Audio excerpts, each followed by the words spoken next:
प्रिय दर्शकों, नमस्कार। आज मैं आपको बताने वाला हूं कि आप इस लोक से मृत्यु उपरांत किस लोक में जाएंगे। आप सभी जानते हैं कि पूर्व की वीडियो में मैंने आपको ये बताया था कि आपकी आत्मा किस लोक से आई है और उसका प्रभाव जीवन में कैसा पड़ता है। उसकी जानकारी मैंने विस्तार से आपको प्रदान करी थी। अगर आप वो वीडियो नहीं देख पाए तो आप आई बटन पर जब क्लिक करेंगे तो आपको वो वीडियो मिल जाएंगी। तो इस वीडियो को पूरा देखने के बाद आप वहां पर जाकर के उस वीडियो को देख लीजिए, तो आपको पूरा प्रभाव उसका मिल जाएगा और आपके जीवन पर किस तरह का असर उसका है वो भी पता लग जाएगा। बाकी अगर आपने वीडियो देख ली है तो आप जानते होंगे कि आप किस लोक से आए हैं। अब आए हैं ये तो पता लग गया, लेकिन बहुत से दर्शकों का प्रश्न आया कि ये भी बताइए कि किस लोक में जाएंगे। अब जब भी कहीं पर किस लोक में जाने की बात आती है तो यहाँ पर एक ही बात है कि आपके कर्म कैसे हैं वही निर्धारित करते हैं कि आपका मृत्यु उपरांत किस लोक में जाना हो पाएगा, गमन हो पाएगा। कोई कहे कि स्वर्ग लोक में जाना हो पाएगा या नरक लोक में जाना हो पाएगा या फिर देवलोक में जाना हो पाएगा या फिर पुनः इसी पृथ्वी पर जन्म होगा। आदि आदि सभी बातें केवल और केवल आपके कर्मों पर निर्भर करती है। लेकिन एक बात ये भी आप जानते हैं कि आपकी जन्म कुंडली में वैसे तो ये प्रभाव और भी विधियां है इसमें इसे जानने की, शनि से गुरु के संबंध के रूप में जानने का विधि भी है जिसे मैं आगे बताऊंगा। लेकिन आज मैं आपको कुछ दो विधियों से बताने वाला हूं जिससे आप विचार करके देखिए आपकी कुंडली में जो योग मिल जाए उसके अनुसार आपको समझना चाहिए कि आपके लिए आगे आने वाला जो जन्म होगा वो किस लोक में होगा। अब पूर्व की वीडियो में भी कई दर्शकों का ये प्रश्न आया कि आपने कहाँ से बताया। हालांकि मैंने उसमें बताया था आपको कि वो वीडियो मैंने कहाँ से ली है और कहाँ से बताया है। आज की जो वीडियो जो मैं आपको जानकारी दे रहा हूँ, ऐसा नहीं मैं मेरे मन से जानकारी देता हूँ। जो भी जानकारी है आपको कहीं ना कहीं से ऑथेंटिक जानकारी मैं प्रदान करता हूँ ताकि आपको गलत जानकारी ना मिले। गुमराह करने का काम या भ्रमित करने का काम इस चैनल के माध्यम से मैं तो कम से कम नहीं करता हूँ। इसीलिए आज जो जानकारी मैं आपको दे रहा हूं ये जानकारी आपको वराह मिहिर के द्वारा लिखी वृहद जातकम में मिल जाएंगी। आप वृहद जातकम जब पढ़ेंगे तो उसमें आपको इसकी संपूर्ण जानकारी मिलेगी, उसमें और भी सूत्र मिलेंगे। मैं आपको जो जरूरी और कुछ महत्वपूर्ण इसमें देखने को मिलते हैं और जो आसानी से आप समझ सके उस तरह के कुछ सूत्र बता रहा हूं, आप इसे कुंडली में मिलाकर देखिए। अब इसे एक बात है, आप कहेंगे कि जब आगे आने वाला जो जन्म हमारे कर्मों पर ही निर्भर करता है तो फिर कुंडली के अनुसार अभी जानकर क्या पता लग जाएगा इससे। जब कर्म के आधार पर ही सब होना है तो इस विधि से हमने जान भी लिया कि क्या होगा तो वो सही सिद्ध तो होगा नहीं। ये बात आपकी बिल्कुल सही है, लेकिन एक बात मुझे बताइए, क्या जन्म कुंडली में बैठे ग्रह ये नहीं बताते कि आपका कर्म किस प्रकार का रहने वाला है या कर्म किस प्रकार का है। कुंडली के ग्रह यही तो बताते हैं कि आप किस तरह का कार्य करेंगे। जब आपको कहा जाता है कि आपकी कुंडली के योग खराब है और आप किसी मतलब अशुभ स्थिति में आपको प्रभाव मिलने वाला है, तो वो क्यों होता है? क्योंकि आपके कर्म कहीं ना कहीं उस तरह से लिंक में आएंगे जिसका आपको अशुभ प्रभाव मिलेगा। अन्यथा अच्छे कर्मों का परिणाम सदैव अच्छा ही होता है। और इसीलिए जब किसी अच्छे लोक में जाने की मैं बात कहूंगा तो वहां ये बात भी देखने को मिलेगी कि व्यक्ति ने अपने जीवन में अच्छे कर्म किए हैं।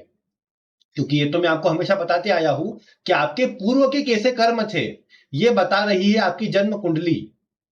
आपकी जो पूरी जन्म कुंडली बनी है ये आपके पूर्व के कर्मों के कारण ही बनी है। क्योंकि एक एक ग्रह का प्रभाव आपके पूर्व जन्म से जुड़ता नजर आएगा। किस तरह के काम पहले करे हैं, किस तरह का अप्रभाव उसका मिल रहा है, वो आप देख पाएंगे। हाँ, कुछ विशिष्ट जानकारी कुछ विशिष्ट ग्रहों से जानकारी प्राप्त हो पाती है, जैसे सूर्य से, क्योंकि पंचम भाव से पूर्व जन्म का विचार होता है। तो पंचम का स्वामी जो सूर्य होता है वो किस भाव में है उससे भी पता लगता है कि आपके पूर्व के कर्म किस प्रकार के हैं।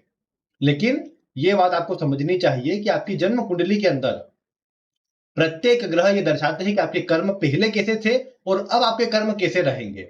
और इसी से आपके आगे अन्य लोक की स्थिति बन पाती है, वो कुंडली से देखा जा सकता है। तो इसीलिए आज मैं आपको कुछ सूत्र बता रहा हूं।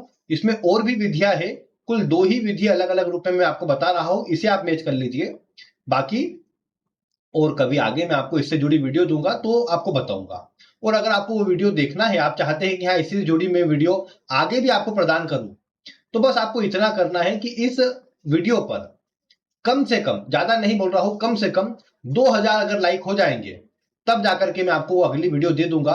तो इसलिए आपको जरूरी है कि आप वीडियो को लाइक करें। अगर आप ऐसा करते हैं तो जैसे ही 2000 वीडियो इसमें होंगे, 2000 लाइक इसमें होंगे, मैं आपको वो अगली वीडियो जिसमें अन्य विधि से मैं आपको बताने वाला हूँ वो भी आपको कहीं ना कहीं मिल जाएगी वीडियो की।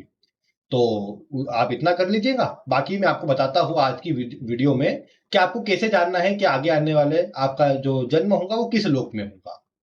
फिर इसके लिए सबसे पहले आप देखिए कि कौन से ग्रह का कौन सा लोक बताया गया है।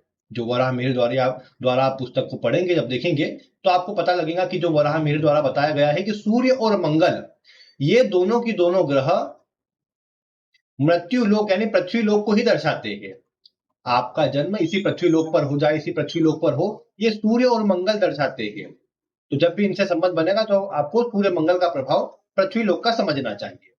इसके बाद आपने देखा चंद्रमा और शुक्र। चंद्रमा शुक्र पितृलोक को दर्शाते हैं, यानी आपकी समझिए कुछ इच्छा अधूरी रह जाए, आप पितृलोक में चले जाए, पूर्वज बन जाए अपने घर परिवार के, और फिर बाद में पुनः इसी पृथ्वी पर जन्म ले, इस तरह की बात ये आपके ग्रह दर्शाते हैं, चंद्रमा और शुक्र। इसके बाद शनि और बुध जो है, शनि और बुध दर्शाते हैं आपके पाताल लोक को। नर्क लोक भी कहीं कहीं पर लिखा मिल जाता है, लेकिन पाताल लोक इसमें आप समझिए पाताल लोक में आपका जन्म हो या पाताल लोक में अगली स्थिति आपकी बने, ये आपको समझना चाहिए। यानी पाताल लोक यानी जमीन के अंदर। फिर इसमें अगले अगर हम बात करें और आखिर में इसमें बात करें गुरु की, क्योंकि 7 ग्रह की गणना करनी है तो 7वें ग्रह के रूप में गुरु है। गुरु को स्वर्ग लोक का माना गया है, देवलोक का माना गया है, अच्छे लोक में जाने वाली स्थिति गुरु दर्शाता है। तो ये तो आपने ग्रहों के कौन से लोक बताए गए हैं और इनका प्रभाव कैसा होता है ये आपने जाना। ये जो ग्रहों के लोक है इनको ध्यान रखें। अब मैं आपको जो योग बता रहा हूं, सूत्र बता रहा हूं, इन्हें मिलाइए। आपकी कुंडली में जो सूत्र मिल जाए उसके अनुसार आप समझिए कि आप किस लोक में जाने वाले हैं, किस लोक में आपको जाने का एक ग्रह अवस्था प्रभाव दर्शा रही है। सबसे पहले आप ये समझिए, अगर आपकी जन्म कुंडली में छठे, 7वें या 8वें भाव में, जन्म कुंडली का छठा, 7वां, 8वां, इन तीनों भावों में कोई भी ग्रह बैठा है तो ये सूत्र आपको मिलाना है। अगर कोई भी ग्रह इन 6, 7, 8 इन तीन में से किसी भी एक भाव में बैठा है तो आपको उस ग्रह से जुड़ा लोक समझना चाहिए कि आप उस लोक में जाएंगे। जैसे आपने देखा गुरु इन तीनों भाव में से किसी एक भाव में है तो आपको समझना चाहिए आप स्वर्ग लोक में जाएंगे, आप देवलोक में जाएंगे, यानी आपके कर्म अच्छे रहेंगे। अगर आपने देखा कि यहाँ पर शनि बैठा है तो पाताल लोक, नर्क लोक, इस तरह का प्रभाव शनि दर्शाएगा।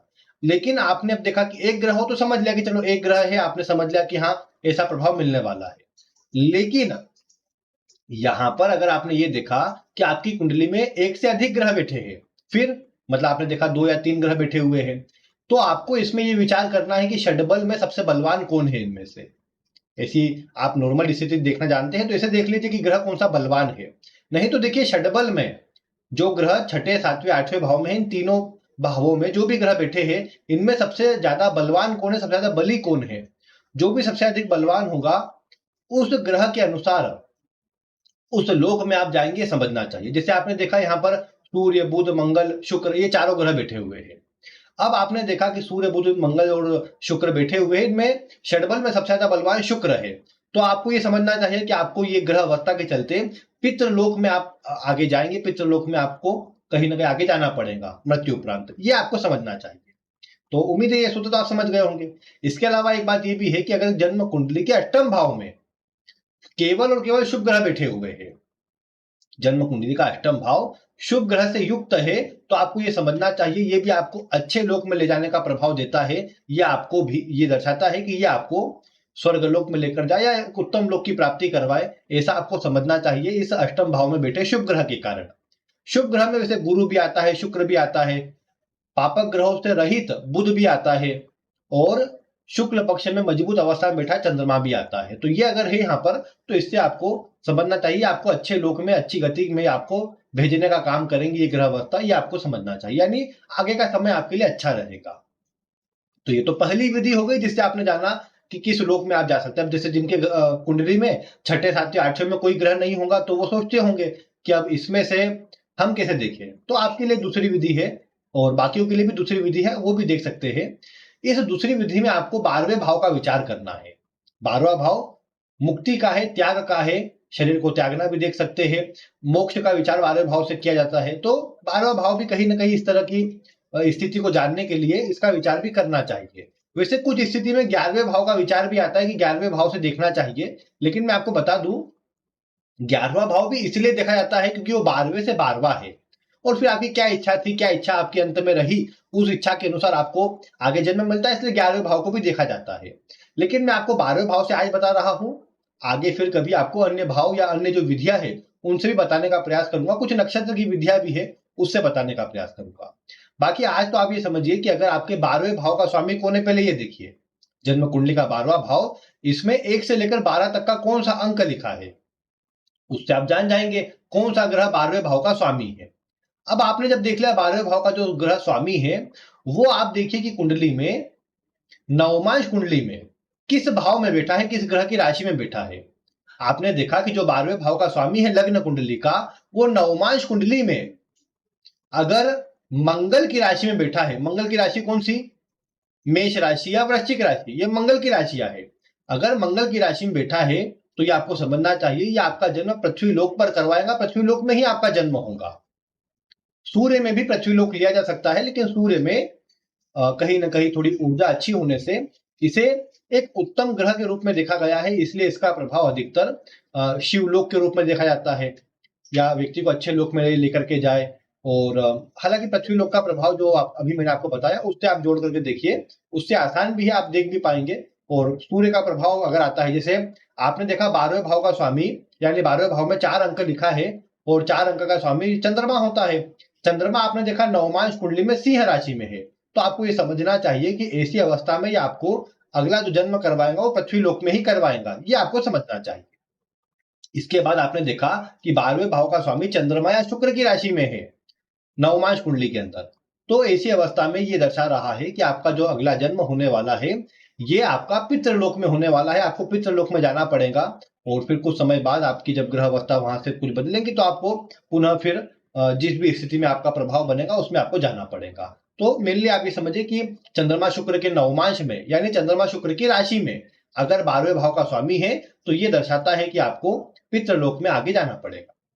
फिर आपने देखा कि अगर आपकी जन्म कुंडली के अंदर जो 12वें भाव का स्वामी है वो शनि या बुध की राशि में है, शनि यानी 10 और 11 के अंक पर है नवमांश में, या बुध की यानी मिथुन और कन्या यानी 3 और 6 के अंक पर अगर नवमांश में बैठा है, तो ये दर्शाता है कि आपको आगे पाताल लोक में आप जाएंगे, पाताल लोक में आपका कहीं ना कहीं आगे जन्म होगा, या पाताल लोक में किसी वैसे तो योनि का विचार अगली वीडियो में मैं कभी बताऊंगा, योनि का विचार भी किया जाता है कि आप क्या बनेंगे, मनुष्य बनेंगे, पशु बनेंगे, पक्षी बनेंगे, क्या बनेंगे उसका विचार भी है, वो आगे बताऊंगा कभी मैं आपको। लेकिन अगर जन्म कुंडली में आपके शनि या बुध के नवमांश में अगर 12वें भाव का स्वामी है तो ये दर्शाता है कि आप पाताल लोक में जाएंगे। पाताल लोक में जाने सीधी सी बात है, वहां मनुष्य तो बनने से रहे, पाताल लोक में आप कोई न कोई इस तरह का जीव बनेंगे जो उसी पाताल स्थिति में रहता हो या वहीं पर मतलब अपना जीवन यापन करता हो, इस तरह की बात समझना चाहिए।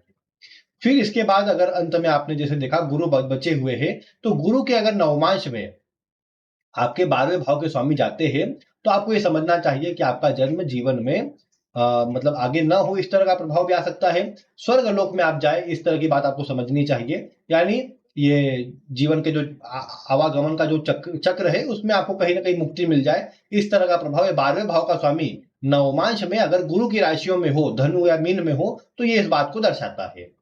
तो ये इस प्रकार हुआ। अब आपके मन में एक बात और पहले भी आई होंगी, अभी भी आती होंगी, कि राहु केतु को किस प्रकार देखना है। अब जैसे 12वें भाव का स्वामी तो कोई राहु केतु तो होने से रहे, लेकिन अगर 6ठे 7वें 8वें में आपने देखा राहु और केतु है, तो आपको ये विचार करना है कि राहु और केतु किसकी राशि में है। अगर वो जिसकी राशि में है, अगर वो ग्रह बलवान है या वो ग्रह जिस लोक को दर्शाता है, तो उसी में आपको समझना चाहिए कि उस लोक में आपका जाना होगा। ये बात आपको ध्यान रखनी चाहिए। यानी जैसे देखिए मान लीजिए आपके कुंडली के 6ठे भाव में सूर्य मंगल दोनों बैठे हुए हैं, अष्टम भाव में राहु है और राहु बैठे हुए यहाँ पर गुरु की राशि धनु राशि में। अब आपने देखा कि यहाँ सूर्य मंगल भी है, राहु भी है। सूर्य मंगल से आपने समझा कि पृथ्वी लोक पर फिर से जन्म होगा, लेकिन आपने षटबल देखा, षटबल में सूर्य मंगल से गुरु अधिक बलवान है।